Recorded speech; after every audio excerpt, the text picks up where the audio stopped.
They wrote the soundtrack to many of our lives, piecing together words set to music that embodied the passion of falling in love or the pain of heartbreak. These singer-songwriters' musical talents have been leveraged to entice you to buy, compel you to give to charity, boost morale for the military, light a fire in the quest for civil rights, and even change the way we sing Happy Birthday. These 8 artists have been writing the songs that make the whole world sing for decades. Some got their start behind the scenes, writing, composing, and producing for others before stepping into the limelight. Or they started off as artists and had so much talent that they happily lent theirs to their peers in the industry, penning hits for, at times, their very own competition. These trifectas of talent aren't your run-of-the-mill singer-songwriter producers. These are the creme de la creme. They sit at the top of the living musical hierarchy and have done so in many cases for decades. They've built commercially successful global empires for most on this list. So with their legacy set in stone, why are they still at it? Is it passion that fuels them? Well into their 60s, 70s, and 80s, or is it something else? Each motivation is unique, so let's examine if these artists continue to tour by force or by choice.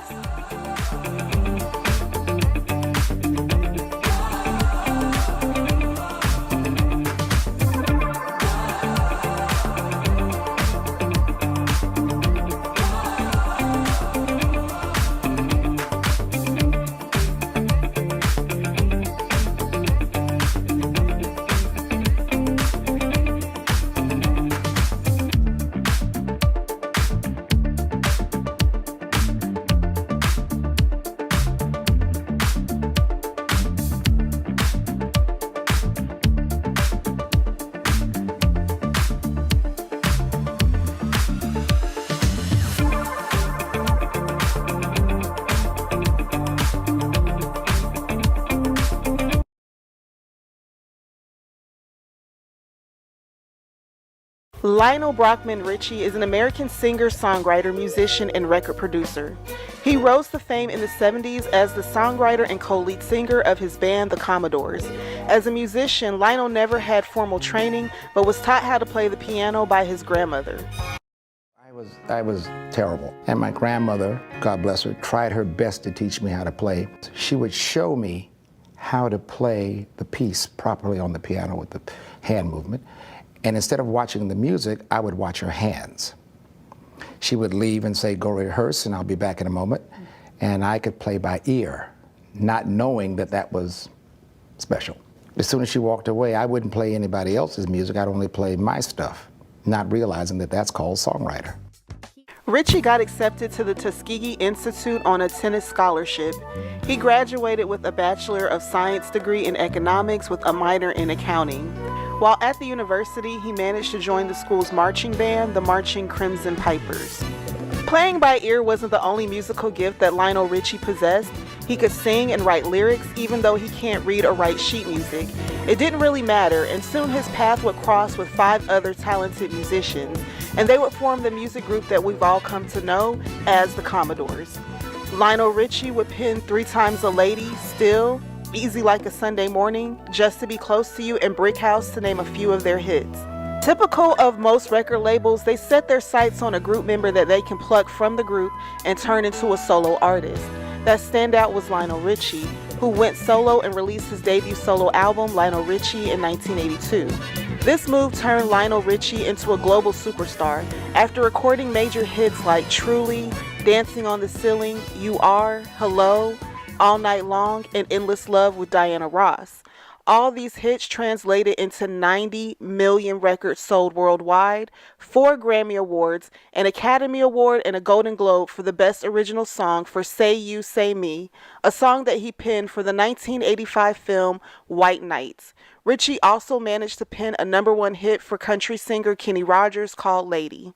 All throughout the 80s and 90s, multiple songwriters filed lawsuits alleging that Richie's hit songs, Stuck on You and Hello, infringed on their earlier works.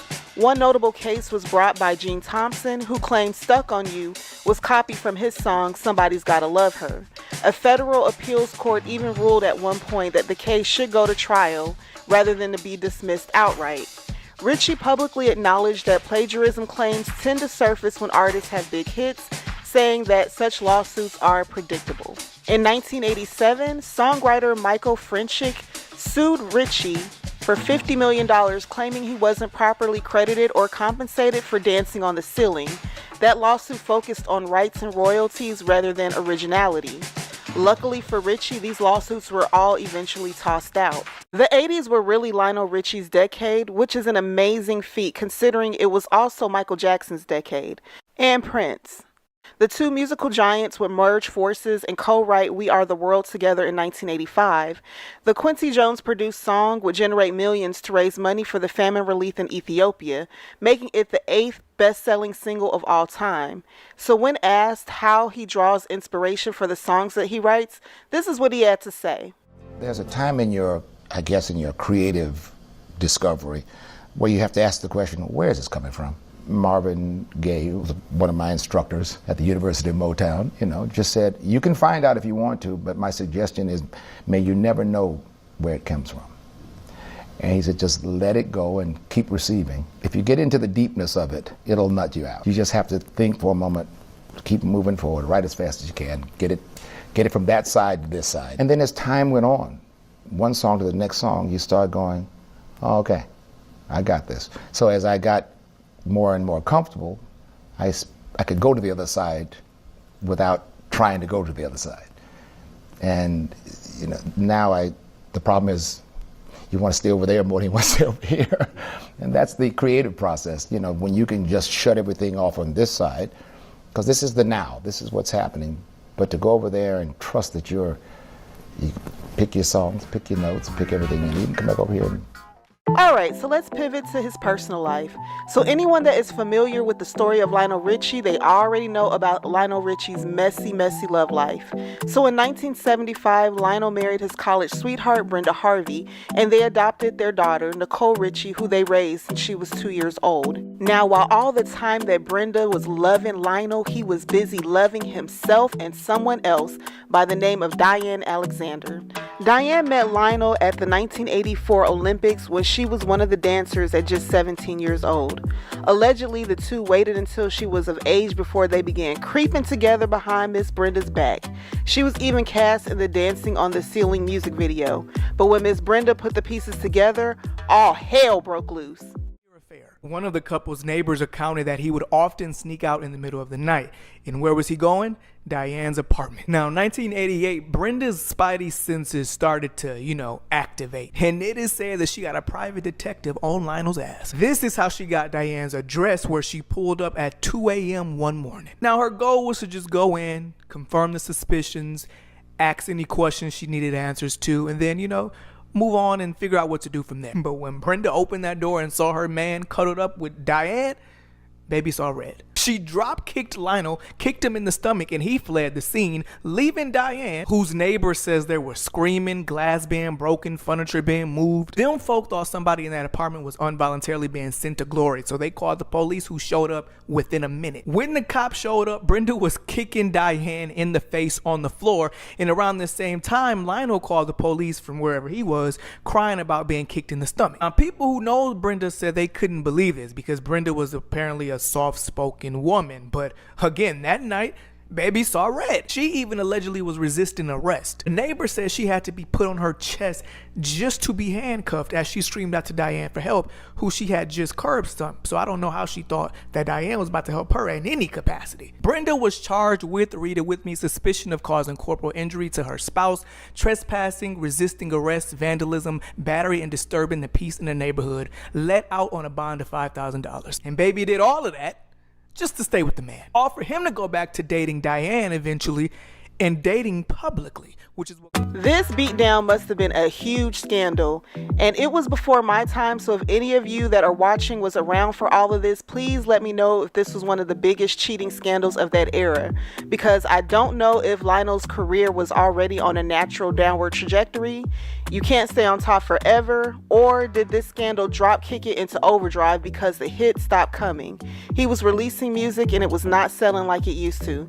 I'm guessing getting exposed as a trifling cheater doesn't go over well when you're in the business of making love songs. The Boondocks would later parody this epic ass whooping in an episode that aired in 2007. That white bitch.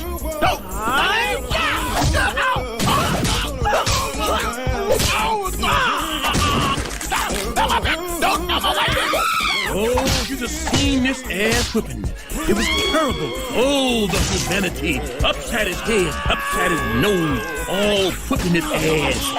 So after all of that, the two would go on to marry and divorce, but had 2 children in their union, Miles and Sophia Richie.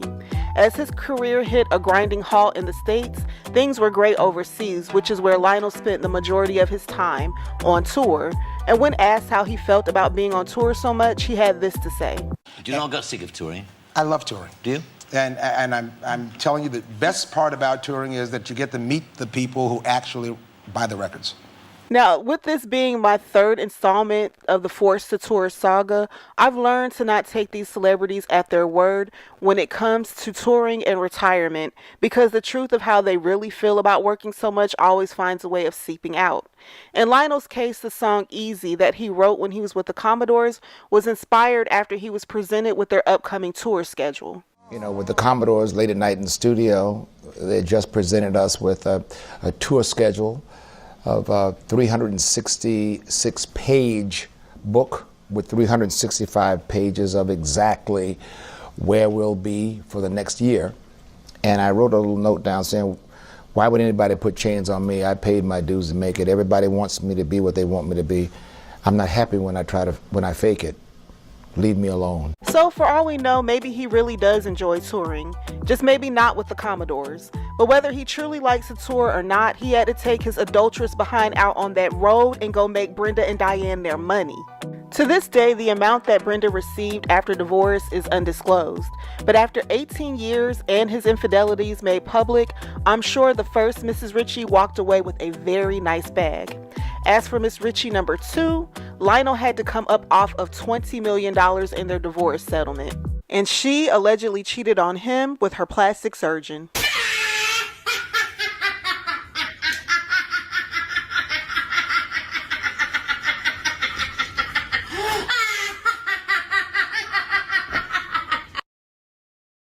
So Lionel continued touring all over the world, even though he had to undergo 4 throat surgeries, according to People magazine. He stated in an interview, "About as close as you ever would have come to a nervous breakdown," says the star of that trying time. In the 90s, Richie underwent 4 separate surgeries to address an unknown condition impacting his throat. "You don't want anyone fooling around down there. This is your identity," he says, of the nervousness surrounding the procedures, adding, "I never really thought that it would end." He was later diagnosed with acid reflux and polyps on his vocal cords. In 2014, Lionel revealed to the UK Mirror that he had to stop touring temporarily due to hip, knee pain, and arthritis. The article reads, Lionel Richie was a fan of wearing platform boots on stage during his Commodore days, but strutting his stuff in that fancy footwear left him with a crippling knee and hip pain. In the article, he goes on to say, "Since the Commodore days, we don't wear those big boots anymore because of the knees and the ankles. I think about it now and I think, what was I doing? Every night on stage, we jumped from riser to the floor. Craziness. What was I thinking? I've had a little knee problem, a little hip problem, but it's not as bad as all that. Although I did have to have a hip operation 3 years ago. Honestly, I hardly remember which one it is now because technology is so amazing." And hip replacement surgery is the only procedure that he is copping to, as he has denied ever getting plastic surgery. He recently gave an interview, and the interviewer said, "Lionel, you look so youthful. What's your secret?" He said, "Sex, not too much red meat, water, sleep, and I've never had plastic surgery." Now, sir, respectfully, the cat meow is literally out of the bag. You are looking more and more lion-esque as you age. And you don't have to be honest and tell us the truth because it's written all over your face. You don't have to say a word. In 2017, Lionel re-emerged in the public eye in a major way by becoming a judge on American Idol, which I personally think is a great idea. I wish more legendary artists like him would mentor young talent. Maybe we can get some better music. Lionel has a wealth of information that he doesn't mind sharing with aspiring singers. The kids remind me of 2 things. A, how blessed I am, and what I need to do as a mentor. I'm not there to humiliate them. They're already scared to death. And then I realized that they need something probably more than a criticism. They need a hug. And this gig has been very lucrative as he has been paid an estimated $10 million a season. So let's do a little pocket watching. Lionel makes passive income from songwriting and publishing. And that's a hit. If you wrote the song, you got more money. You wrote the song. You're the writer of that song. You get a check for the sales of that song as a writer. And you write, and you write, and it's a hit, and it's a hit, and it's a hit, and it's a hit. Touring, he will be kicking off a tour starting May 15th. Grand Rapids, Michigan is his first stop. He makes great investments. He purchased a home in Bel Air in the 90s for $6 million, and the upgrades that he made to his home has caused his home's value to double in equity. He even rents it out while he's on the road for additional passive income. According to Forbes, the mansion overlooks the fourth hole green at the famous Los Angeles Country Club. During the US Open, Lionel reportedly rented his house out for a reported $1 million per week or $10 million for the month when he's on tour. Lionel also has 2 fragrances out called Hello and Easy Like a Sunday Morning, named after his hit records. You can find these fragrances on his personal website, Walmart, and Amazon. He also sells home decor and tour merch on his personal website, and he dropped a best-selling memoir, Truly, that he released this year. So all these streams of income have helped him to amass a fortune estimated to be around $200 million. So with that being said, why is Lionel out here still touring? I'll let him answer that. In fact, right now, someone said to me, when are you going to retire? And I said, from what? Normally, you retire from a job. This is not a job to me. Yes, you will. I mean, this is... It's a gift. It's a gift. It's one of the greatest feelings in the world to be able to wake up in the morning and somebody has to come to you and say, what's a new song? And you'll say, wait a minute, let me think. And you walk away and you go, Lionel, we'll pay you double. Wait a minute, let me think harder. Barry Manilow was the one that wrote, I write the songs that make the whole world sing. And he is not exaggerating. From commercial jingles to #1 records and musical scores, you name it, Barry Manilow likely penned it. Barry Manilow was born Barry Allen Pincus in Brooklyn, New York. Barry's parents divorced when he was a baby. Barry's grandfather had his surname changed to Manilow a few weeks before Barry's bar mitzvah.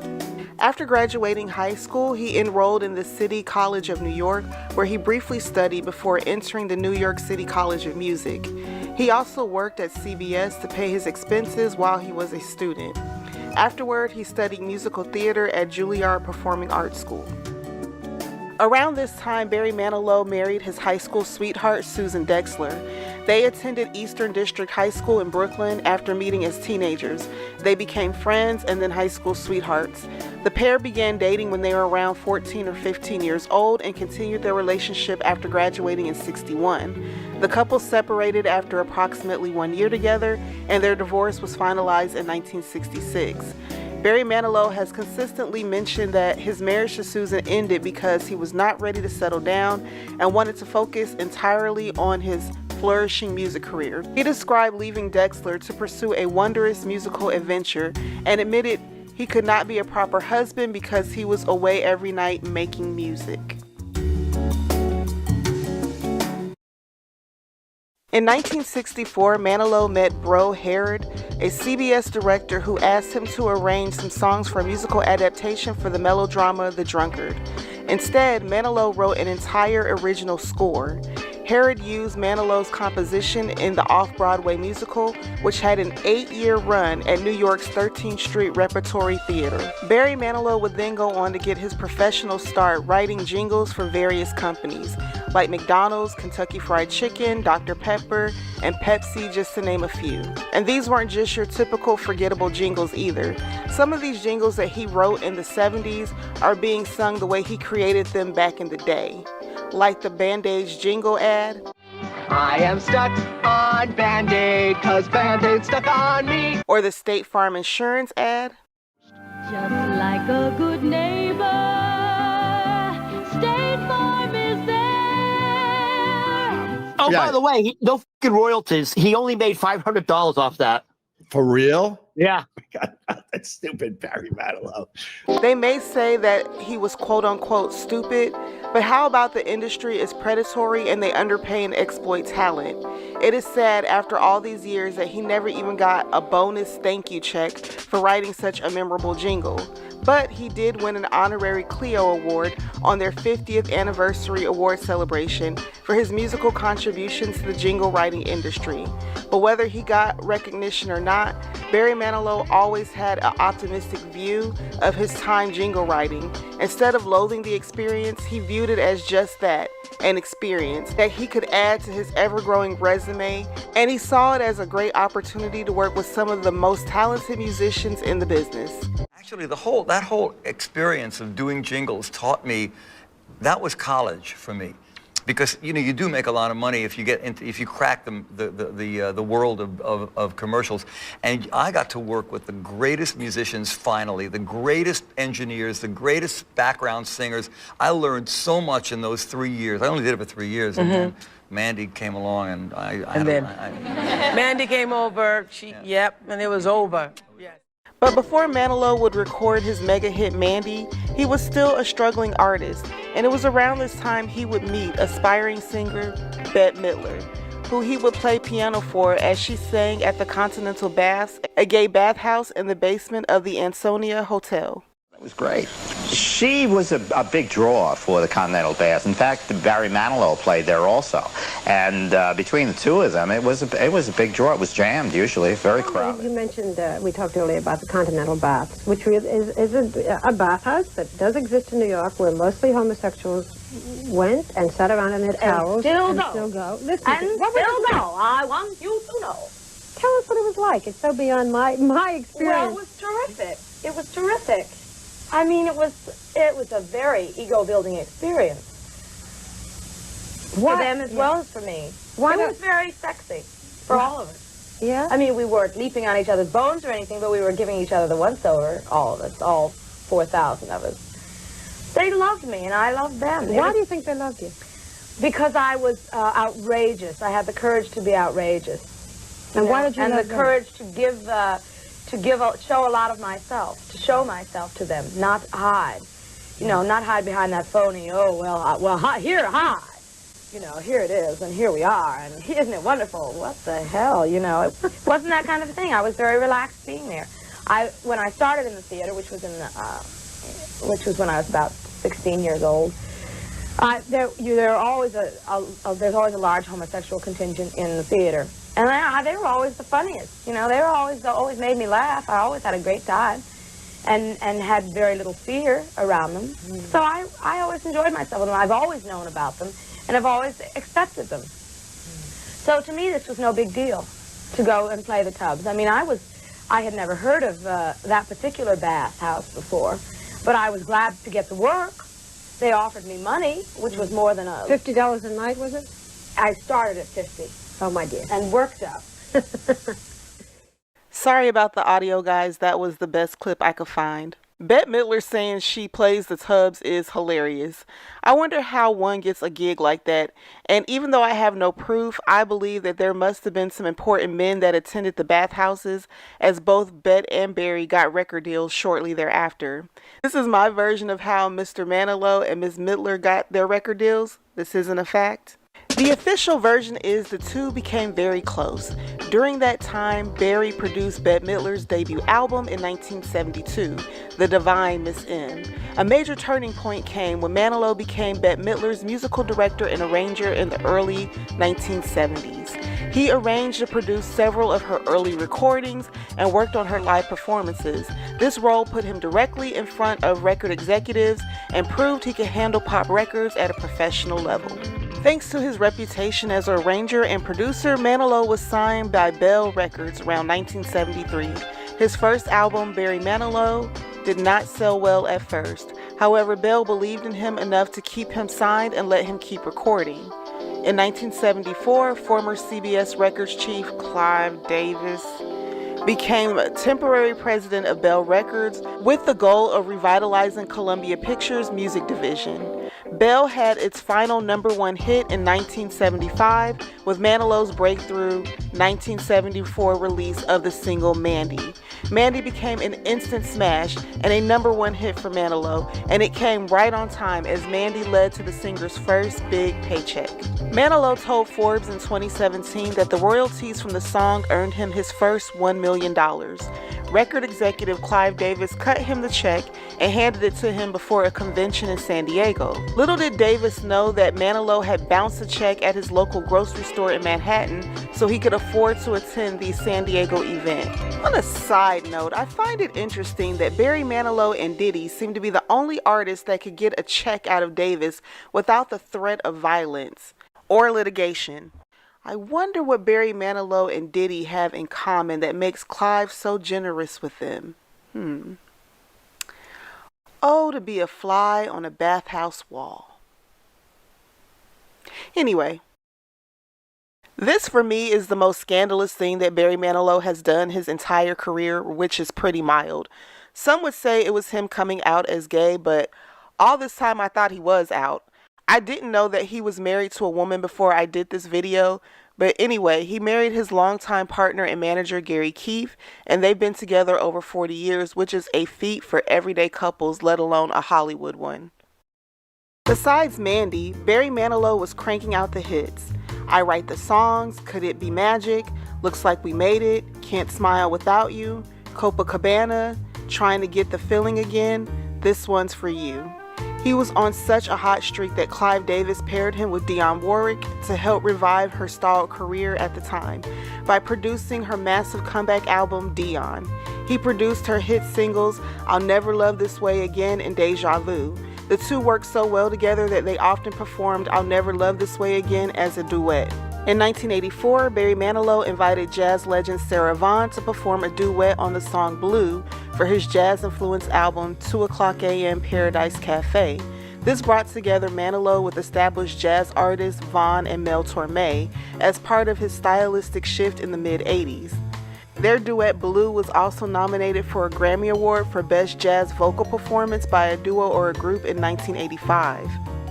In the early 1990s, he also worked with jazz great Nancy Wilson on her album that paid tribute to Johnny Mercer entitled With My Lover Beside Me. Barry Manilow has sold 85 million records globally and has only one Grammy Award, which is surprising to me. He won for Best Male Pop Vocal Performance for Copacabana. Now, Barry Manilow has been involved in a few lawsuits throughout his career. The first one was a lawsuit against Los Angeles radio station KBIG. In 1994, Manilow sued Los Angeles radio station KBIG for $13 million in damages and $15 million in punitive damages, claiming that a station advertisement was harming his professional reputation. The ad promoted the station by saying that people should listen because it does not play Manilow's music. The lawsuit was filed in Orange County Superior Court. Shortly after it was filed, the station agreed to immediately stop airing the commercial. Now, I don't know why the radio stations would play with Barry Manilow like that. Not only is he a talented artist, but he has a strong and very loyal fan base, the Fanilow. All this time, I thought Mariah Carey was the first artist to have a named fan base, but the Fanilows predate the Lambs, and they don't play about Barry. In 1997, Barry Manilow was sued by Arizona Court of Appeals Judge Philip Espinoza after a 1993 concert in Tucson. The judge claimed that the volume at the concert caused ongoing hearing damage and sought unspecified damages. The case also named Manilow's production company the concert promoter in the city of Tucson. The suit was ultimately settled in 1997, with Manilow reportedly donating $5,000 to the American Tinnitus Association. In 2018, Barry Manilow and his husband and manager Gary Keefe were sued in federal court in California by music producer Daryl Payne. The claim alleged they infringed on Payne's copyright by using footage from the Judy Garland show to promote Manilow's My Dream Duets album.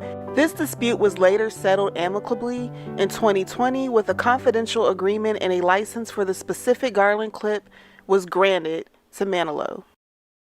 Now, this fourth lawsuit is a major one, as it can have a lasting effect on Barry Manilow's legacy and everything that he worked so hard to achieve throughout his career. Do y'all remember a few years ago when it was announced that artists everywhere were selling their music catalogs? Stevie Nicks, Bob Dylan, Dave Stewart of the Eurythmics, Blondie, ZZ Top, Tina Turner, Barry Manilow, and more. Music legends are cashing in. The value of music is only going up and up and up, and it makes kind of sense for these people to cash out right now. Well, as you can see, Barry Manilow was a part of that wave of entertainers.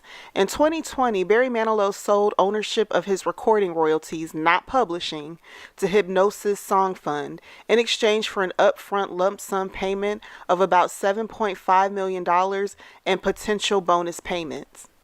Hipgnosis Songs Fund is a British Guernsey-registered company that invests in music intellectual property.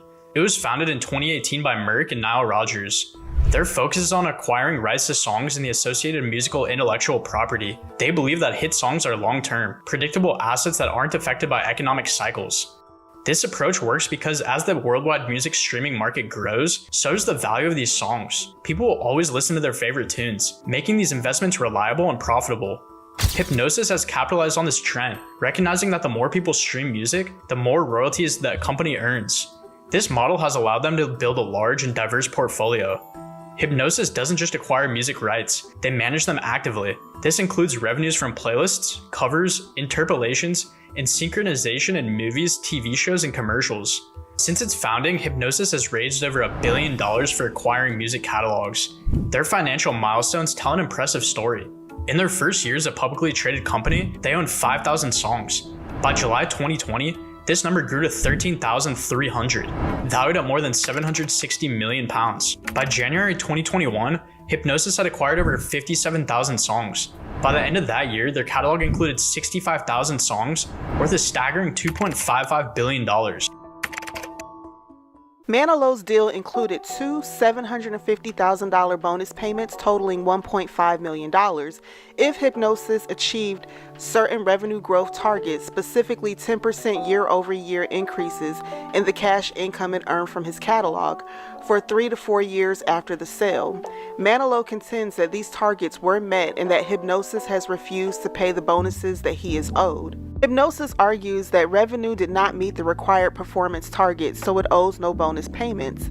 They've also taken legal action in the high courts of London, seeking declarations about contractual interpretations and alleging Manilow failed to remit certain royalties. Now, whether or not Barry Manilow met the threshold to receive his bonuses has yet to be determined, but one reason the company may be withholding, at least right now, is because of this. One of the main issues Hipgnosis faced was overpayment for music assets. They spent over $2.2 billion on acquisitions, but these assets are now worth $1.9 billion. Out of 105 acquisition deals, 67 are currently worth less than their purchase price, revealing a significant financial misstep. Another critical problem was unrealistic growth predictions. Hipgnosis missed its growth expectations by an average of 23% annually. This led to a decrease in annual royalties, falling from $134 million to $121 million. These miscalculations have added to the financial pressures and challenges the company faces today. Another issue was the performance of passive versus managed catalogs. Surprisingly, passive catalogs perform better than those actively managed by Hipgnosis. Despite the company's claims of industry expertise and ability to outperform passive management, the actively managed catalogs in the fund's portfolio actually grew significantly less than the passively managed ones. There were also misrepresentations regarding ownership and control. Reports often implied more significant ownership control than was actually the case. Ineffective management systems compound these problems. The company didn't invest enough in systems to manage its large catalog efficiently. This led to issues with legal bookkeeping and collecting royalties, further affecting revenue. These challenges underscore the complexities and risks involved in managing a vast music catalog. Hipgnosis also faced issues with unrelated and excessive expenses. They spent significantly on award shows, public relations, and deals that were ultimately abandoned. These expenses added to their financial strain, contributing to the necessity of selling off parts of their catalog to manage debts. This sell-off was crucial to help balance their books and address the mounting financial pressures. Now, another issue that Barry Manilow is alleged to have with the investment firm is that Hipgnosis failed to make reasonable efforts to grow the catalog as promised. I'm going to show you what another investment firm did to boost Whitney Houston's catalog. Larry Mestel is the founder and CEO of Primary Wave. The publishing and management company owns a percentage of Air Supply and Whitney Houston's catalogs, as well as Stevie Nicks, Prince, Bob Marley, James Brown, Def Leppard, and Kurt Cobain, just to name a few. So why, in 2006, did you decide to start on this path in the music industry? A lot of these legendary and iconic artists, which is what we specialize in, were not being focused on by their major labels. The Houston estate and Primary Wave began working together in 2019. We've done a biographical film. We have a new gospel album. We have a Broadway show in development. It has to feel right. And I would not do anything that I didn't think she would be proud of. Personally, I feel like Barry Manilow sold himself too short. That $7.5 million lump sum that he received in the beginning seems a little low. I know that they don't have full access to his catalog and he's no longer at the peak of his earning potential, but I feel like he's one of those legacy artists that younger generations will gravitate towards for years to come. Nevertheless, I hope it all works out in his favor as this legal battle is still ongoing. Just a few months back, Barry Manilow made the announcement that he was kicking off his European tour. Throughout the summer months, he did a small tour here in the United States. It's not a lot of dates, but it could be very overwhelming at Barry Manilow's age. Once Before I Go, I mean, it's a fitting title, isn't it? Because you say that this is one last trip to the UK that you're planning for one final tour. But Barry, you've said that before. I know, don't pay attention to me.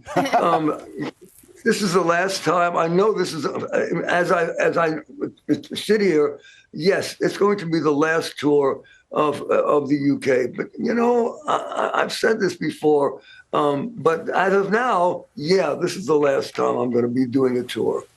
And the last time you toured and you got on the plane and left, did you immediately know that you actually really wanted to come back?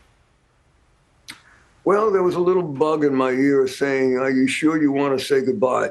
But I had made such a big deal about saying goodbye that it would have been stupid to say I'm coming back. But I said I'm coming back. Judging by the name of the tour, he seems like he's ready to wrap it up and he can't. And that little bug in his ear asking him if he's sure he really wants to say goodbye sounds like one of those pep talks that I covered in my previous videos that entertainers seem to get when they dare to talk about retiring or even slowing down. And Barry Manilow is one of these artists that says he never wants to retire. You know what the trick is? I just don't stop. I just keep going. There's always another project and another song and another album. I think if you slow down, you're going to stop. And I'm not about to stop. And why? You love it. Yeah, it's music and you love it. And some of you may already know that Barry Manilow made a very sad announcement just a few days ago.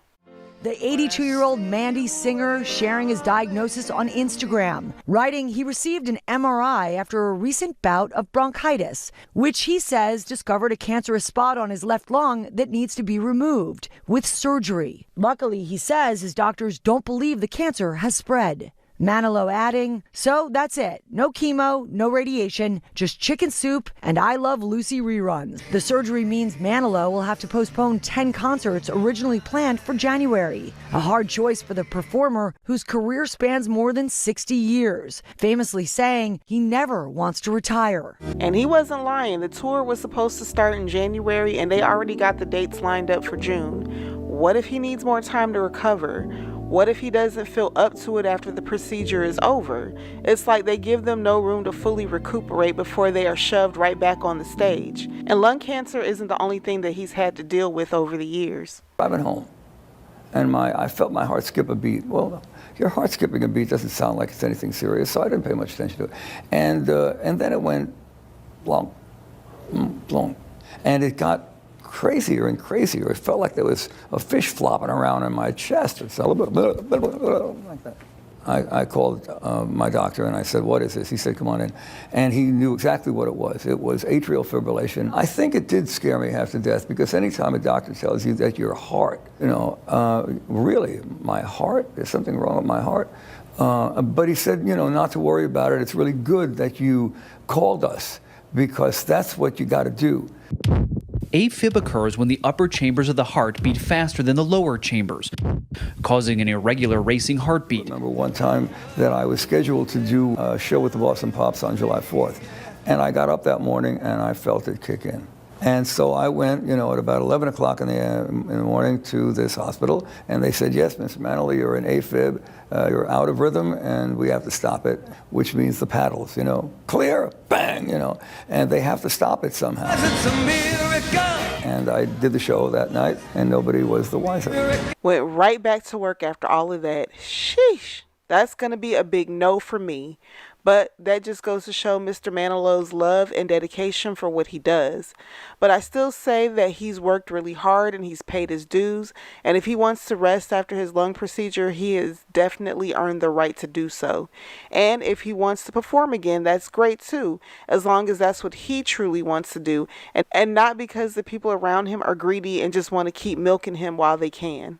I hear that you actually ended up breaking Elvis's record in Vegas with the most live shows, right? That was great. It was an honor. It really was an honor. Because anytime people think of Vegas, you think of Elvis and all those live shows. Yeah, and you have trumped him. I like it. Getting ready for a show is terribly exciting. What I love most of all is the band, the crew, this family that I've had with me for so many years. That's what really keeps me going. And of course, if you were standing on the stage that I stand on, and when that curtain opens, if you got that rush of thousands of people applauding and yelling, you would do it over and over again too. So I just want to wish Barry Manilow good luck on his surgery, that he is cancer-free and has a smooth and speedy recovery.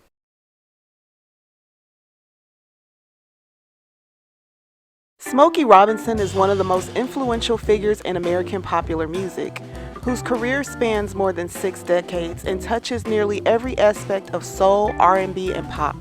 As a singer, songwriter, producer, record executive, and cultural ambassador, Robinson helped define the Motown sound and influenced generations of artists across genres. His combination of poetic lyricism, smooth falsetto vocals, and emotional subtlety set a standard that reshaped how love, heartbreak, and vulnerability were expressed in popular music. William Smokey Robinson Jr. was born on February 19, 1940 in Detroit, Michigan.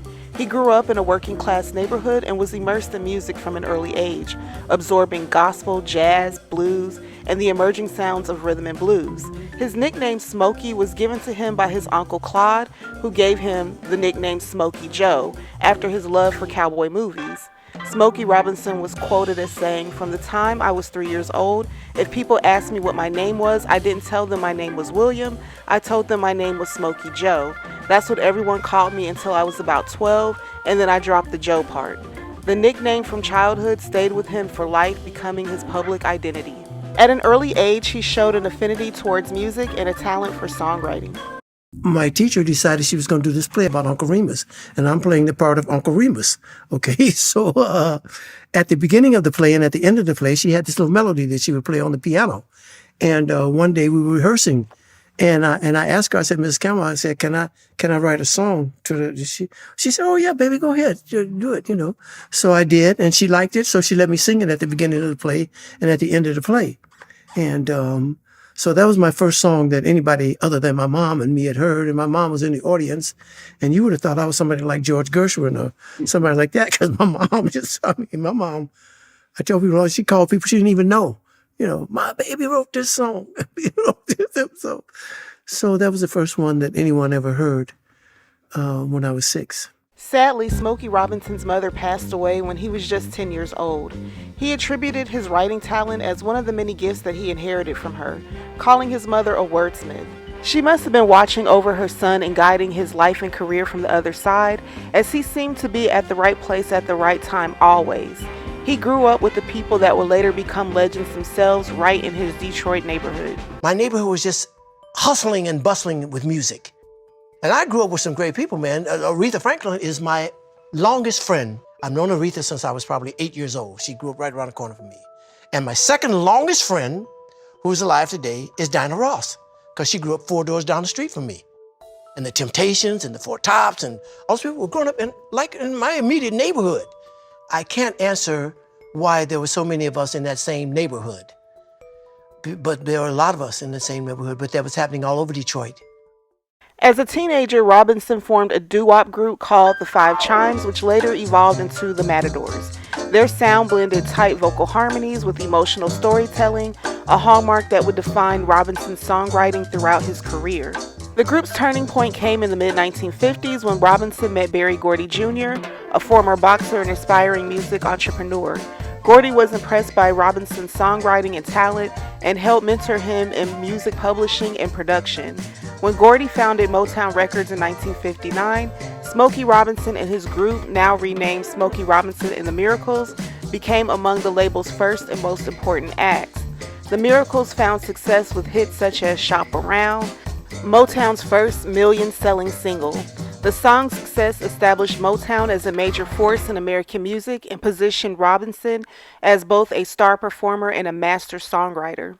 You to have written so many hit records and to be so legendary as this, what comes first for you? Is it the title? Is it a certain line where it starts the whole creation of the song? For Smokey Robinson, what jumps off a song for you when it comes to writing it? Whatever comes first. Really? Yeah, there's no formula, man. Mm-hmm. There's no this comes first or that comes first. You know, sometimes it's a melody. Yeah. Sometimes it's a phrase or a couple words or something. You might say something during this interview and I say, ooh, that make a good song. I might give you credit. No, but it happens for me like that, man. There's no formula. There's no nothing. And I don't need to be in a certain place or anything like that to write. Mm-hmm. Like I got to go to the mountains for 2 months so I can isolate myself. Don't happen for me like that. Yeah. It's on a daily basis. It's just, you know, stuff happens in life. And I can see a billboard sign, something, you know. And that's what triggers. That's what triggers. Throughout the 1960s, Smokey Robinson and the Miracles released a string of hits, including You Really Got a Hold on Me, I Second That Emotion, The Tears of a Clown, Ooh Baby Baby, Going to a Go-Go, and the multi-award-winning Tracks of My Tears. Robinson's singing style was distinctive, gentle, expressive, and emotionally intimate. Unlike the powerhouse vocalists of that era, he conveyed feeling through subtle phrasing and a high floating falsetto that became his signature. This approach made his performances feel personal and vulnerable, helping listeners to connect deeply with his songs. Beyond his work with the Miracles, Smokey Robinson was one of Motown's most prolific and influential songwriters. Berry Gordy famously referred to him as America's greatest living poet, a tribute to Robinson's ability to write lyrics that are both simple and profound. Smokey Robinson wrote or co-wrote and produced hit songs for many Motown artists, including Mary Wells. He wrote Two Lovers, The One Who Really Loves You, You Beat Me to the Punch, and My Guy. For The Temptations, he wrote The Way You Do the Things You Do, My Girl, Since I Lost My Baby, It's Growing, and Get Ready. Still Water for the Four Tops. And for Marvin Gaye, I'll Be Doggone and Ain't That Peculiar. Just to name a few, we could go on all day about all the hits that Smokey Robinson has written for other artists. And when asked about giving his songs away to his own competition, he had this to say. Were there ever any times when you would write a song and give it to the Temps or give it to the Four Tops and then think, damn, why didn't I keep that for the Miracle? No. No? No. I never felt like that. In fact, when you hear one of my songs by another artist, originally I wrote that song for that artist. Really? Yeah, I used to, see, I knew everybody. We were like brothers and sisters, and I knew everybody intimately. And I would formulate songs to fit the particular person that I was going to have singing it, you know, with words and stuff like that. Especially, there were certain words that, God rest her soul, I loved her, but that Mary Wells could not say good. So I would leave those words out of her songs, you know, and do the same idea with another word. But I really have always written for the particular artist that you hear one of my songs by first. That's who I wrote it for. Things were going great for Smokey Robinson during this time. He's in a successful group, he's writing hits for his peers at Motown, and he got married to his fellow Miracles member Claudette Rogers in 1959. The couple had 2 children, a son, Berry Robinson, born in 1968, named after Motown's founder, Berry Gordy, who's also become Smokey's best friend, and a daughter, Tamala Robinson, born in 1971. Tamala was the original name that the company was called before it was changed to Motown. At some point during the 70s, Smokey Robinson got burnt out from touring and being on the road, so he quit the Miracles. They continued working without him, and he and Claudette tried to settle into a normal life. Berry Gordy made Smokey Robinson the vice president of Motown Records. In this role, he was deeply involved in artist development, songwriting, quality control, and the overall creative direction of the label. Robinson also acted as a mentor to younger artists and writers, helping shape the careers of future stars. Ready for that, man. I'm ready for change. I'm not going to be on stage. And my thought at that point was to never, ever be on stage again in my life. I was never going to record myself again. I might record some other people and do some other songs on some other artists and stuff like that. I wanted to do that, but not for me. I'm going to be at home with my kids and my wife, and I'm going to do my vice presidential thing here at the office. I'm going to sign these checks.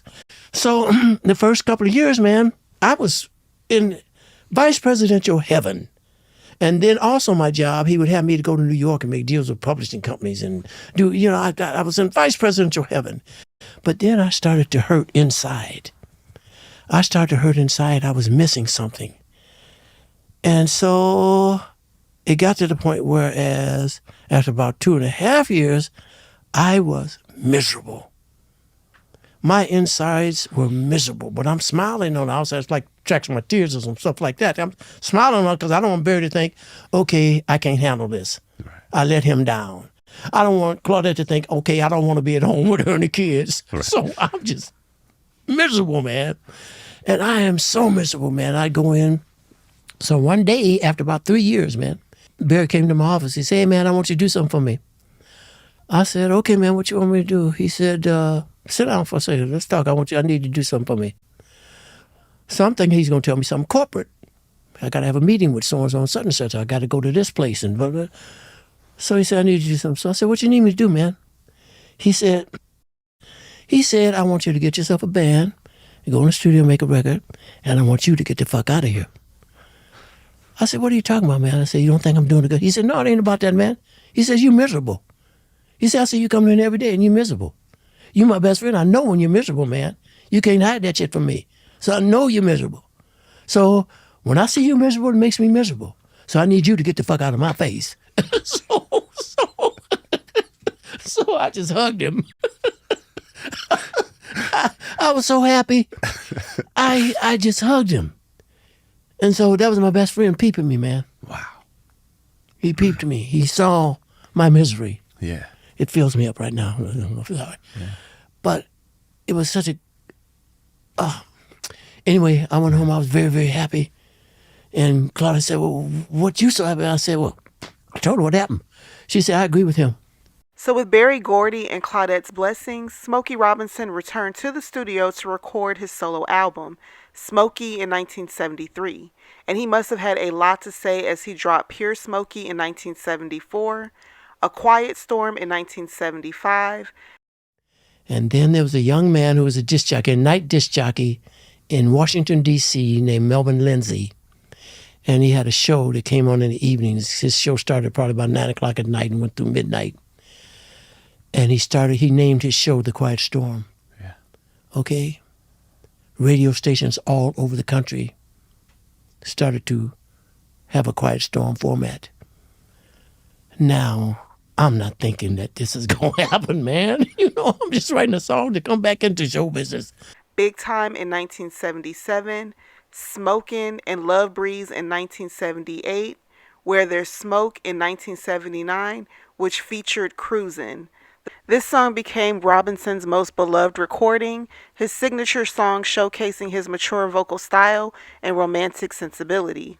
Smokey Robinson continued to have success and be a fixture in music well into the 1980s, but his continued popularity and success spelled trouble at home for Robinson. He boldly admits to having many affairs while on tour with random groupies and an alleged affair with legendary diva Diana Ross. Claudette, being an artist herself, knows how life on the road gets and had 2 simple rules for Smokey. Number 1, don't bring her home any STDs, and number 2, no outside children, and he couldn't even comply with that. In 1984, he confessed that he fathered a child outside of their marriage, and then he filed for divorce from Claudette. The audacity. But Smokey didn't know that his wife would be one of many losses he would suffer. His father passed away, and his friend and musical superstar Marvin Gaye was unalived by his father. So eventually you have to accept the fact, okay, this person's gone. They're gone, and the only thing that you're going to have now are memories. But as far as that person, you ain't going to see them again unless you see them in the hereafter. So you have to accept the fact that that's what it is. And like my dad used to say all the time, wherever you go, there you are. So. Unfortunately, he didn't come to that understanding that fast. Smokey Robinson had gone his entire career not being a drinker or doing hard substances, and waited until he was in his 40s to start experimenting. His substance of choice was cocaine. And we all know nothing blows through an artist's net worth faster than a drug habit, large divorce settlements, and child support. Smokey was facing all three, but he credits his good friend Leon Kennedy, who prayed for him and took him to church for helping him to break his depression. Then I'm sitting in the front row, thank God, because she looked at me and she said, "You, come here." So I get up and I walk up there, and she's standing on the steps, and she takes me in her arms. And she's like, she's my mom or something. She takes me in her arms and she says, "I didn't call your name." She was whispering, "I didn't call your name, because most of these people probably don't even recognize you. You look so bad." So I'm thinking to myself, oh, okay, fine, I look bad, I know it. She said, "The Lord sent you here. I knew you were coming." "What?" She said, "Yeah, I was in prayer about a year ago. Your name came out of my mouth. And I stopped and I said, Lord, I don't know him." The Lord said, "I want you to pray for him, because if you don't, he's gonna OD on cocaine and weed. So you pray for him." So I've been praying for you for a year. And she prayed for me. And she passed out. And she told me, she said, "Spirit of the Lord is on you." I don't ever pass out. I pray for people in this church all the time. I don't pass out. They pass out. Said, "Spirit of the Lord is on you. And he wants you to do some work for him. You don't have to be a minister, but with your job, you go all over the world. And you can spread the news of what he's done for you." When I walked in that church that night, I was an addict. When I came out, I was free. In the 90s, Smokey got to enjoy the fruits of his labor. He had sold over 40 million records worldwide, earned 4 Grammy Awards, and got to coast off the residuals from his songwriting and publishing royalties, and has an estimated net worth of $150 million. He even found love again and got remarried to a woman by the name of Frances Gladney in 2002. And I wish I could say that Smokey Robinson's story ends on a high note, but in 2025, he got hit with a major civil lawsuit. 4 former employees, identified only by pseudonyms Jane Doe's, filed a civil lawsuit alleging that Robinson sexually assaulted and R-worded them during their course of employment between 2007 and 2024. The claim also includes sexual battery, false imprisonment, negligence, gender violence, and creating a hostile work environment. The complaint seeks at least $50 million in damages from Robinson and his wife. The lawsuit also alleges labor violations such as failure to pay proper minimum wage or overtime. The lawsuit also singles out Frances Robinson, stating that she contributed to a hostile workplace and failed to prevent the alleged misconduct. Separate from the civil case, Los Angeles County Sheriff's Department Special Victims Bureau opened a criminal investigation in 2025 based on these claims. It's still reported to be in the early stages with no public charges filed yet. Smokey Robinson and his wife have denied all allegations, calling them false and defamatory. Robinson's attorney have labeled the lawsuit an attempt to extort money from him and have sought dismissal of the case. In May 2025, Smokey and Frances filed a $500 million counter-complaint against the accusers, alleging defamation, elder abuse, emotional distress, invasion of privacy, and civil conspiracy, arguing that the accusations were fabricated to harm their reputations. A judge has allowed the accusers to proceed anonymously under pseudonyms to protect their identities as the lawsuit moves forward. Additional plaintiffs, including a male former employee, joined the lawsuit later in 2025, expanding the case beyond the original 4 women. Now, I always tend to side with victims until proven otherwise. But when it comes to Smokey Robinson, we have never heard of him being accused of this type of behavior in the past. He's been honest about his drug use and affairs, but these allegations seemed a bit left field.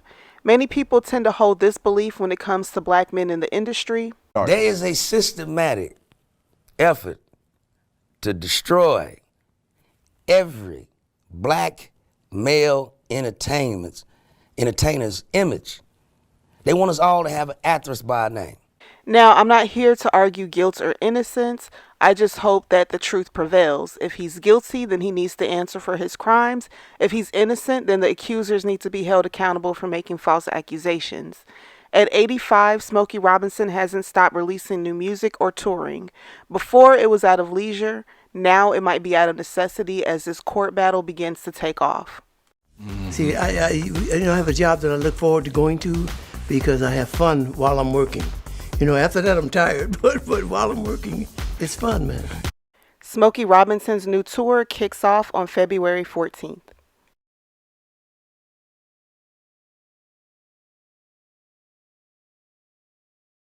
Billy Joel was recommended by a subscriber from one of my previous videos.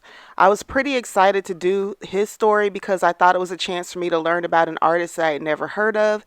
But as I was listening to his music, I was like, I know that song and that one and that one. And before I knew it, I realized I was very well versed with Billy Joel's music, but just not his story.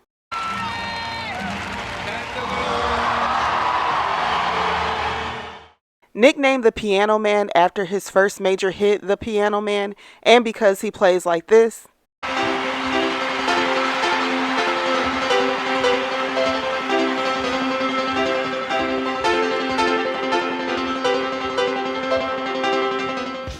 Billy Joel is a brilliant singer-songwriter and composer with a career that spans 6 decades. Billy Joel has sold a whopping 150 million records worldwide, making him the 4th highest-selling recording artist in the United States and a 6-time Grammy Award-winning artist. William Martin Joel was born on May 9, 1949 in the Bronx, New York, and raised primarily on Long Island. His family background was musically inclined. His father was a classically trained pianist, and this early exposure led Joel to begin piano lessons at a young age. Although he resisted formal training at first, those classical lessons later became foundational to his songwriting style, which often incorporates complex chord progressions and structural elements drawn from European classical music. Billy Joel had been playing the piano since he was just 4 years old and continued his formal training until he was 16. His teachers included the noted American pianist Morton Estrin and musician Timothy Ford. Billy Joel was nice with his hands, not just at piano playing, but with boxing. He took up boxing after being bullied by the kids in his neighborhood. He competed on the amateur Golden Glove circuit as a welterweight. He abandoned the sport after his nose was broken, having won 22 of his 26 fights. Joel attended Hicksville High School but did not graduate with his class. He missed a lot of school as he took jobs to help his mother, who was raising him and his sister after his parents divorced and his father moved back to Europe. Joel was playing at a piano bar and missed a crucial English exam after playing a late-night gig, and he also did not have enough credits to graduate. He could have earned his diploma if he attended summer school, but he had other plans. And I didn't have a high school diploma, didn't have a college degree. All I knew was music, and it got a little scary when I was about 21. I said, wow, am I going to be able to make a living? As a high school dropout and starving artist, he joined 2 groups, first the Echoes and then the Hassles. Joel and the drummer John Smalls quit the group The Hassles and formed their own group, Attila. The group ended in messy fashion as Billy Joel was having a secret affair with John Smalls' wife, Elizabeth. When the affair was revealed, Elizabeth ended her relationship with both men. Weber and Joel later reconciled and married in 1973, and she then became his manager. It was revealed in 2025 in the documentary Billy Joel and So It Goes that he attempted the S word twice.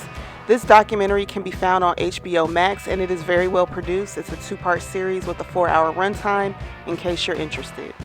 After Joel's affair with Elizabeth Weber Small resulted in the breakup of Attila and his estrangement from his best friend John Small, Joel was evicted from Small's house. He was quoted as saying, "I had no place to live. I was sleeping in laundromats and I was depressed. I think to the point of almost being psychotic." It was Joel's sister Judy, who was a medical assistant at the time, and gave him sleeping pills to help him sleep. Joel's first S attempt occurred when he planned to take an overdose of all the pills. This resulted in Joel falling into a coma for several days. When he awoke, Joel was disappointed that he had failed and swore he would do it right the second time around. Joel then left a S note and attempted to take his own life a second time by drinking furniture polish. Joel later said, "I drank furniture polish. It looked tastier than bleach." John Small rushed him to the hospital. Joel checked into Meadowbrook Hospital, where he was put on S watch and received treatment for depression. Joel would later pen the song "Tomorrow Is Today," which he describes as a S-word note. Joel's difficulties in life and career would continue with the release of Cold Spring Harbor in 1971. Due to a production error that altered the speech and pitch of the recording, Joel said it made his voice sound like a chipmunk. The album failed to make an impact at the time. However, it revealed Joel's potential as a songwriter, featuring introspective compositions and piano-centered arrangements. Disappointed but undeterred, Joel relocated to Los Angeles, where he supported himself by performing under an alias in piano bars. This experience proved crucial to his artistic development, playing multiple styles night after night and observing people from all walks of life, and it sharpened his narrative instincts. Joel's luck eventually changed and he was introduced to Clive Davis. It's like he's the only record exec besides Tommy Mottola in all of music. But anyway, Joel was signed to Columbia Records and the hits started rolling in. Piano Man, Moving Out, She's Always a Woman, Only the Good Die Young, and Just the Way You Are, written for Joel's first wife, Elizabeth, won him a Grammy Award for Record of the Year and Song of the Year. The title track, The Piano Man, became his signature song and established him as a master character-driven storyteller. The crazy thing is, as great of a songwriter as Billy Joel is, it's the one thing that he hates to do, calling the experience of songwriting a curse. The pride thing really comes with the hardest part of the job, and that is the writing. Writing songs, writing music. That's the hardest part of the song. That's where everything comes out of. As his career was finally taking off, his marriage suffered and ended up in divorce in 1982. Divorce did not leave Joel jaded to the idea of marriage. He would later go on to marry supermodel Christie Brinkley, who he wrote Uptown Girl for, and featured her in the music video. The two share a daughter, Alexis Joel. That marriage also ended in divorce, and he went on to marry Katie Lee, and then they divorced, and then he remarried once more to Alexis Roderick, and the two are currently married and share 2 young daughters. It was during his marriage to Christie Brinkley that she discovered a major betrayal. Elizabeth, his first wife, was his manager, and at some point managing duties were assigned to her brother Frank Weber, his brother-in-law, even after they divorced. If only he would have divorced him too, as Frank was made Alexis' godfather and was granted power of attorney over Billy Joel's estate. Joel truly believed Frank to be a trusted friend and family member, but his wife Christie knew a fraud when she saw one, and when the money started coming up missing, she urged Billy to have Frank audited. Later, private investigators found something troubling. Weber had taken $2.4 million in so-called loans from Joel's accounts. No paperwork, no repayment schedule, just cash quietly disappearing. Where did it go? $800,000 lost on a Kentucky horse farm. Another $500,000 dumped into dry oil wells in Texas. Joel knew nothing about any of this. But then came the real bombshell. Weber had secretly used Joel's songs, his most valuable possession, as collateral for $12 million in personal loans from CBS Records. These weren't just songs. They were Joel's retirement fund, bringing in $2 million every year in steady income. Weber had gambled with Joel's future without even asking. As experts dug through Weber's financial maze, they found 3 separate scams running simultaneously for years. The first one, Weber told Joel each music video cost $450,000 to make. In reality, they cost just $200,000. Weber pocketed the extra $250,000 each time. This trick alone funneled away $4.25 million from 17 music videos between 1982 and 1988. Where did all that money go? Joel asked. Property records showed Weber's huge Long Island mansion, renovations paid for with Joel's cash. The second scheme, $10 million taken out as loans that Weber never planned to pay back. Only $300,000 ever made it back to Joel's accounts. All the paperwork looked real, with Joel's signature, until handwriting experts proved Weber had faked them all. Investigators tracked another $20 million of Joel's money wasted on Weber's failed side projects. A Florida condo development lost $4 million overnight. A Broadway show, Weber backed, collapsed after 6 weeks. Even $1.2 million meant to pay Joel's band was diverted to cover Weber's bad investments. The final number hit everyone like a punch to the gut. $30 million gone. I hate to sound like this, but I feel like all of this was karma for getting with his friend's wife and marrying her. Had he had left that woman alone, he wouldn't have lost his friendship, gone through homelessness, S attempts, and now a major part of his fortune is gone. And the crazy thing is, nothing happened to Frank Weber. He filed for bankruptcy, so he got to keep the cars, his home. They even found stolen money in offshore accounts that never went to repaying Joel. No criminal charges were brought against him. Joel was left to rebuild his life after that devastating loss. By mid-1990, the legal battle had drained Joel financially. His lawyers had worked 1,200 hours at $400 an hour. Financial experts had charged another $250,000 to trace the missing millions. The bitter irony? Joel had to tour non-stop just to pay the legal bills for trying to get back his stolen money. In November 1990, Joel faced a terrible choice: keep fighting a never-ending legal battle or take a settlement. He chose the settlement, getting back just $8 million of the $30 million taken. At this point, he understood the fastest way to recoup his losses was to go on tour. So he hit the studio to write and produce his final studio album of pop music, River of Dreams.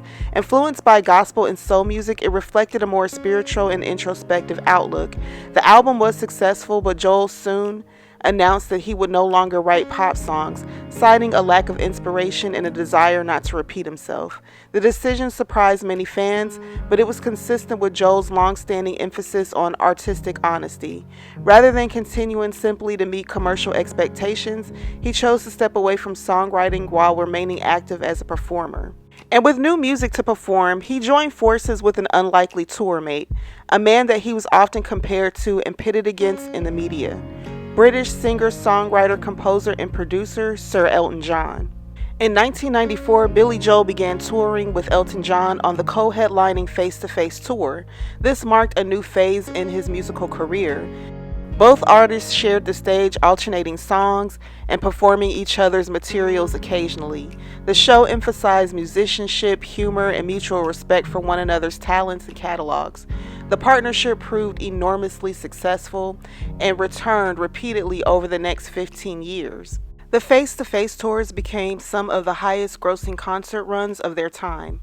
After retiring from pop songwriting, Joel turned his attention to classical composition, releasing Fantasies and Delusions in 2001, a collection of original piano pieces. Although it appealed to a more niche audience, the project underscored his deep respect for classical traditions and his technical abilities as a composer. In 2011, he informed his band, quote, "I don't want to do this anymore and I'm going to stop." By then, he regained his net worth and then some, but he couldn't stop touring. Throughout the years, he was feeling the burnout and still grappling with trying to figure out who he can and cannot trust within the industry after what Frank Weber did. He spent years seeking solace in alcohol before finally sobering up in rehab. He also learned from his mistakes with Frank Weber and put a solid plan into place to protect his massive fortune, with a net worth that sits at $250 million. "You don't forget when family does this," he told his biographer. "I still check my bank statements every Sunday." He put a fax machine in his Long Island home just to get daily money updates. During tours, his accountants sent weekly expense reports for him to personally review. The betrayal kept shaping Joel's decisions. In 2008, he shocked the industry by turning down a $42 million offer for his song catalog. The memory of Weber using those same songs as loan collateral made Joel fiercely protective of his musical legacy. Instead, Joel kept personal ownership, licensing songs carefully. This approach earned him $6 million yearly, 3 times what Weber's unauthorized loans had brought in.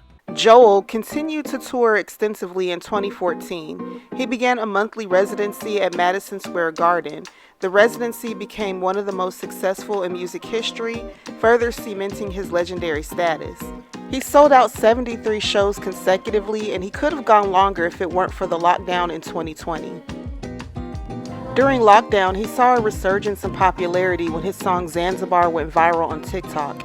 Now in his 70s, Billy Joel is one of the few acts that gets to look into the crowd and see his audiences getting younger and younger, as new generations of music fans have gravitated towards the music and regularly support him when he goes on tour. Yeah, how about that? That was weird. I look out in the audience and I see people doing this dance to Zanzibar, and it's, oh, I guess they picked that up from TikTok. And they're there because of that. But it makes a big difference in the audience when you have that kind of energy. If it was all people my age, I think it'd be kind of boring. And out of everyone that I've featured so far in this series, him and Chaka Khan have had the most honest view on making music and constantly working. Yes, they are living out their dream, but they are human beings, and you can get burnt out on the things that you love when there's no balance. No. No. Sometimes you gotta get away from this. It could be your best friend, it could be your worst enemy, you know? It's been your best friend over the years, hasn't it? It's been a very good friend, but sometimes we don't get along. So sometimes we need a little break from each other. So how do you go from that to this? The news comes 3 months after this nasty fall on stage. The 76-year-old is undergoing specific physical therapy as his symptoms stabilize. E.T. has learned Billy hopes to perform again and is, quote, not retiring. I'm sorry, but why not retire? When you're at the point where you're literally dropping on stage from being overworked, why is there an immediate rush to put it out there that you're not retiring? Why not just say the focus is on getting healthy and seeing how it goes? It's like it's the end of the world if artists state that they want to relax and enjoy their years with their family and friends. Has he not achieved enough in his career at this point? And this is what a doctor said about his condition. Hydrocephalus, leading to problems with hearing, vision, and balance, and forcing him to cancel 17 upcoming concerts. This is a disease of the absorption of spinal fluids. There tend to be relatively mild symptoms initially, and people kind of ignore them until they become quality of life issues. People can progress to frank dementia if they're really left alone. The most common treatment for this is a shunt. It's basically a neurosurgical procedure where the spinal fluid is diverted into the abdomen through a little catheter. It's all invisible. You know, being a performer at a concert, that's a lot of brain power. Performing is highly stressful, and I think he just needs some time to rest. I think a doctor would know what's best, but who knows if the people around him will allow him that time. When artists become this big, they are an industry within themselves, and so many people depend on them for their livelihood. And to me, this goes beyond loving your favorite artist. He has 2 very young daughters that still need their father, and with the money that he's made in his career, he should be allowed to be peacefully at home to enjoy his time with them and focus on getting better. He also had back and hip surgeries in 2020. Anyone who needs to go on a diet should have back surgery. I highly recommend it.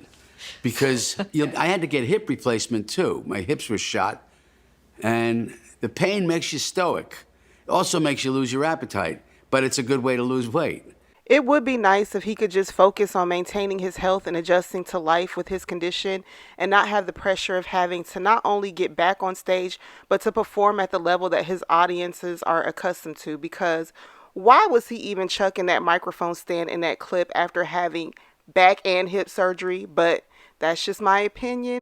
I do wish Billy Joel all the best and a speedy recovery. If you made it this far in the video, let me know what you think, and I'll be back very soon for part 2. Don't forget to like, comment, and subscribe, and please turn on your notifications so you know every time I upload.